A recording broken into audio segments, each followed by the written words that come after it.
कार्यकर्ता और नेताओं के रिश्तेदार शामिल हैं और महिला अपराधों में हमेशा बीजेपी कार्यकर्ता क्यों शामिल रहते हैं। इतना ही नहीं, उन्होंने कहा कि महिला संबंधी अपराधों में प्रदेश सबसे असुरक्षित हो गया है। आपको याद होगा कुछ दिन पहले महिला कांग्रेस की तरफ से भी धरना दिया गया था। महिला कांग्रेस ने हल्ला बोल किया था महिलाओं के खिलाफ बढ़ते अपराध को लेकर, और अब महू की घटना पर कांग्रेस ने बीजेपी पर आरोप लगाया और कहा कि क्यों बीजेपी के कार्यकर्ता ही इन चीजों में शामिल रहते हैं, क्यों आखिर इस पर अब बीजेपी कुछ नहीं कह रही है। उन्होंने कहा कि महिला संबंधी अपराधों में प्रदेश सबसे असुरक्षित है। महू की घटना के पीछे बीजेपी के कार्यकर्ताओं का, जो राम सिंह भामर है उनके रिश्तेदार, जो जिला पंचायत के अध्यक्ष रहे हैं, और भी बीजेपी के नेताओं के रिश्तेदार और कार्यकर्ताओं के नाम आए हैं। ये क्या मैसेज है? ये मैसेज यही है कि सत्ता बेलगाम हो गई है। ये मैसेज है कि माफियाओं का राज है। बलात्कारी बेखौफ बिना प्रशासन के डर से, शासन के डर से, सरकार के डर से अपने कुकर्मों को अंजाम दे रहे हैं। शैलेंद्र संवाददाता मेरे साथ जुड़ गए हैं। महू की घटना पर जिस तरीके से जीतू पटवारी ने कहा है कि प्रदेश असुरक्षित हो गया है, शैलेंद्र, जीतू पटवारी के बयान के क्या मायने निकाले जाए? और कुछ दिन पहले भी महिला कांग्रेस की तरफ से इस पर ही प्रदर्शन किया गया था, धरना दिया गया था। बिल्कुल, देखिए मैं आपको बता दूं, एक बड़ा आरोप जो है प्रदेश अध्यक्ष जीतू पटवारी की तरफ से लगाया गया है, क्योंकि देखिए जिस तरीके से इस पूरे मामले को लेकर जिस तरीके से राजनीति हो रही थी, लेकिन उसमें अब ये नया मोड़ कहा जा सकता है। जिस तरीके से जीतू पटवारी ने नाम लेकर कहा कि जो पूर्व जिला पंचायत अध्यक्ष हैं उनके रिश्तेदार इस घटनाक्रम में शामिल हैं, इसके साथ और अन्य जो बीजेपी के कार्यकर्ता भी इसमें शामिल हैं। उन्होंने सीधे तौर पर कहा कि सीधे तौर पर कि जब जब महिलाओं के संबंधी अपराध हुए हैं, मध्य प्रदेश में दलितों पर अत्याचार हुए, आदिवासियों पर अत्याचार हुए, तो उसमें बीजेपी के लोगों की हमेशा संलिप्तता पाई जाती है। इतना ही नहीं, उन्होंने कहा कि महिलाओं के लिए मध्य प्रदेश सबसे असुरक्षित प्रदेश के तौर पर उभर कर सामने आया है। मोहन सरकार में माफिया बेलगाम हो गए हैं, बलात्कारी खुलेआम घूम रहे हैं और महिलाओं और बच्चों का उत्पीड़न जो है वो लगातार किया जा रहा है। तो देखिए जिस तरीके से सेना के अधिकारी के साथ मारपीट की घटना को अंजाम दिया गया था और उनकी जो महिला मित्र थी उनके साथ सामूहिक दुष्कर्म की वारदात सामने आई थी, उसके बाद अब ये बड़ा आरोप जो है पीसीसी चीफ जीतू पटवारी की तरफ से लगाया गया है। देखिए जीतू पटवारी भी उसी इलाके से आते हैं और इंदौर के वो रहने वाले, और उसी इलाके में ये घटनाक्रम सामने आया है। तो ऐसे में वो साफ तौर पर ये कह रहे हैं कि इस घटनाक्रम में बीजेपी के कार्यकर्ता और जो बड़े नेता हैं उनके रिश्तेदारों का सीधे तौर पर इन्वॉल्वमेंट है। तो अब निश्चित तौर पर जीतू पटवारी के इस बड़े आरोप के बाद अब मध्य प्रदेश की सियासत में काफी सरगर्मियां बढ़ गई हैं, क्योंकि अब सीधे तौर पर बीजेपी को घेरने का काम यहां कांग्रेस की तरफ से किया गया। अब तक तो केवल लॉ एंड ऑर्डर को लेकर सवाल खड़े कर रही थी कांग्रेस, लेकिन अब सीधे तौर पर नाम लेकर बता रही है कि आखिर कौन कौन से बीजेपी के नेता हैं और उनके जो रिश्तेदार हैं वो इस पूरे घटनाक्रम में शामिल रहे हैं। जी बिल्कुल शैलेंद्र, हालांकि देखिए आरोप और प्रत्यारोप के दौर तो दिखाई दे ही रहे हैं, लेकिन आंकड़े क्या कहते हैं शैलेंद्र? बीते साल के मुकाबले इस साल महिला अपराध को लेकर जिस तरीके से हमने घटनाएं सुनी, देखी, बढ़े हैं क्या, घटे हैं क्या? आखिर क्यों इतना कांग्रेस लगातार महिला अपराध को लेकर प्रखर हो रही है?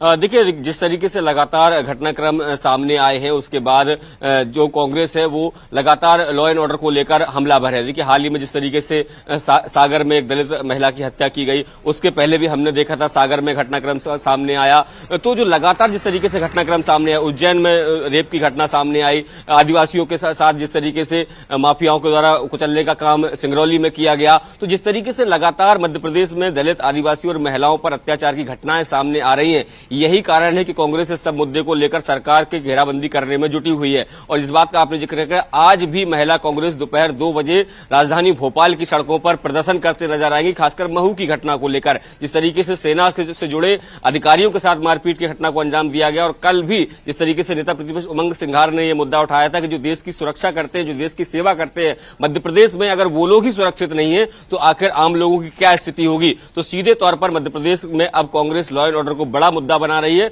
और इसको लेकर लगातार सरकार पर हमलावर है। जी ठीक, नेहा बग्गा जी भी मेरे साथ जुड़ गई हैं और मिथुन जी भी मेरे साथ जुड़ गए हैं। नेहा बग्गा जी, जीतू पटवारी का यह कहना है कि महिलाओं के मामले में प्रदेश सबसे असुरक्षित है, महू की घटना का उन्होंने हवाला दिया।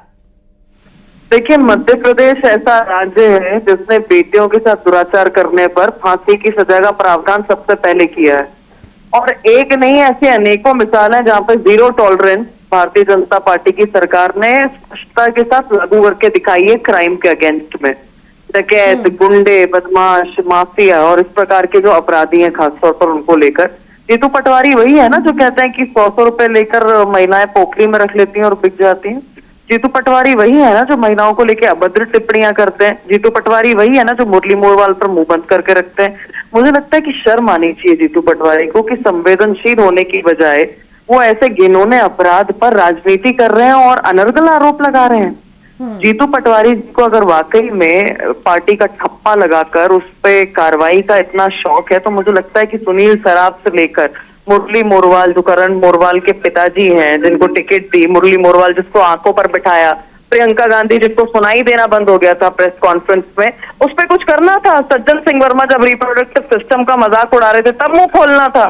सजावटी वस्तु से तंचमाल तक तब कुछ बोलना था। एक रिएक्शन मिथुन जी से मैं ले लेती हूँ। मिथुन जी, देखिए, ये भारतीय जनता पार्टी वही भारतीय जनता पार्टी है ना जिसके प्रदेश कार्यालय में 2 बेटियों ने वीडियो जारी करके कहा था कि उनके साथ यौन शोषण हुआ है। ये भारतीय जनता पार्टी वही भारतीय जनता पार्टी है ना जिसके देवास के नेता ने एक महिला को नंगा करके निर्वस्त्र नचाया है। ये भारतीय जनता पार्टी वही भारतीय जनता पार्टी है जिसके नेता सदन में पॉर्न देखते पाए जाते हैं। तो भारतीय जनता पार्टी इस मामले में बताए कि कल भी आपसे इस मामले में चर्चा हुई थी, भाजपा के लोग मैदान छोड़ के भाग गए थे, जवाब देने के लिए कुछ था नहीं। भारतीय जनता पार्टी यदि कहती है कि उनकी सरकार की कथित तौर पर जीरो टॉलरेंस की नीति है तो इस मामले को क्यों टॉलरेट किया जा रहा है? ये 6 आरोपी कौन है, भाजपा से उनके क्या संबंध है और अब तक इनके घर पर बुलडोजर की कार्रवाई क्यों नहीं की गई है? क्योंकि भारतीय जनता पार्टी तो सुप्रीम कोर्ट की टिप्पणी आने के बाद भी कह रही है कि हम लोग बुलडोजर चलाने वाले लोग हैं।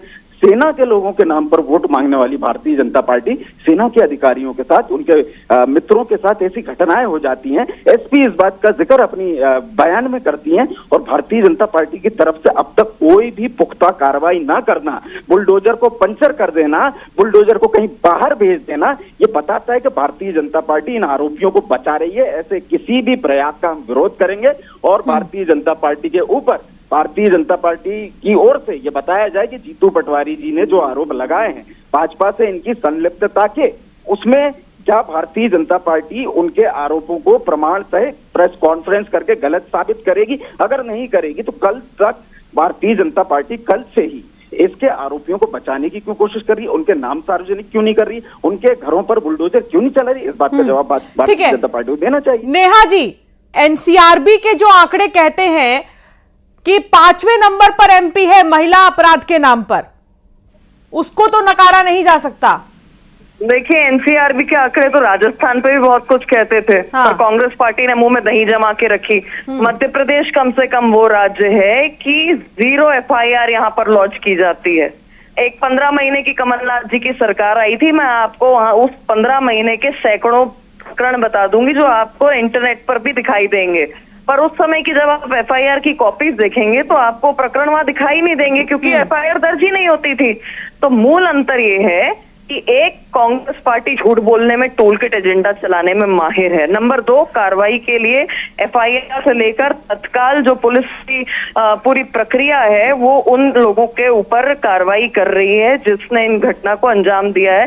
पीड़िता की भी एफआईआर और सारी चीजें जो है बयान से लेके वो सब लागू किया जा रहा है।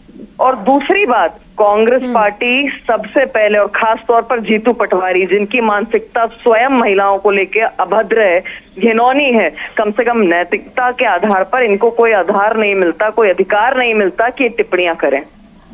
ठीक है। मिथुन जी, इस पर आप क्या कहेंगे? जैसा कि उन्होंने कहा कि भले ही मध्य प्रदेश है लेकिन राजस्थान के मामले में आपने कुछ नहीं बोला। राजस्थान में भी तो इतने अपराध हुए। हम तो कह रहे हैं राजस्थान में भी अपराध हो रहे हैं, वहां भी भाजपा की सरकार है, भाजपा कार्रवाई कर दे। हम तो कह रहे हैं कलकत्ता की घटना को लेकर के ये सवाल उठाते हैं। कलकत्ता उसी वेस्ट कुछ महीनों में आप तुरंत आरोप लगा दे रहे हैं कि भाजपा की सरकार है। आपके टाइम पर क्या अपराध बिल्कुल नहीं हुए हैं? ये क्यों नहीं मान लेते? हमारे समय पर भाजपा ने दही मुंह में जमा के रखा था क्या? भाजपा नहीं बोलती थी क्या? तो लोकतंत्र में हमारी जिम्मेदारी, हम सवाल पूछ रहे हैं। और जिस वेस्ट बंगाल की घटना को लेकर के भारतीय जनता पार्टी मध्य प्रदेश में प्रदर्शन करती है, मध्य प्रदेश की इतनी बड़ी घटना हो गई, अब तक आपका महिला मोर्चा सोया हुआ है। आपके महिला मोर्चा को याद नहीं है कि आर्मी की जवानों की एक मित्र के साथ ऐसी गैंगरेप जैसी विभत्स घटना का जिक्र किया जा रहा है। आपका महिला मोर्चा कहां पर है? कहां है आपका बुलडोजर? अभी तक जवाब नहीं आया। कब चलाने वाले हैं? समय, काल, तिथि, परिस्थिति बता दीजिए, हम सब भी पहुंच जाएंगे बुलडोजर न्याय होता हुआ देखने के लिए। लेकिन ठीक है, बिल्कुल, हम इस चीज का इंतजार करेंगे कि इस पर आप लोग कितना कहेंगे, चाहे कोई भी पार्टी हो। बहुत शुक्रिया मिथुन जी आपका मेरे साथ जुड़ने के लिए, और नेहा जी आपका भी बहुत शुक्रिया। शैलेंद्र, हालांकि इस पूरे मामले में अब भले ही राजनीति क्यों ना हो रही हो, लेकिन इस महू की घटना के बाद अब कार्रवाई कितनी तेजी से आगे बढ़ रही है, क्योंकि लगातार महिला सुरक्षा पे अब सवाल खड़े हो रहे हैं, कानून व्यवस्था पर अब सवाल खड़े हो रहे हैं।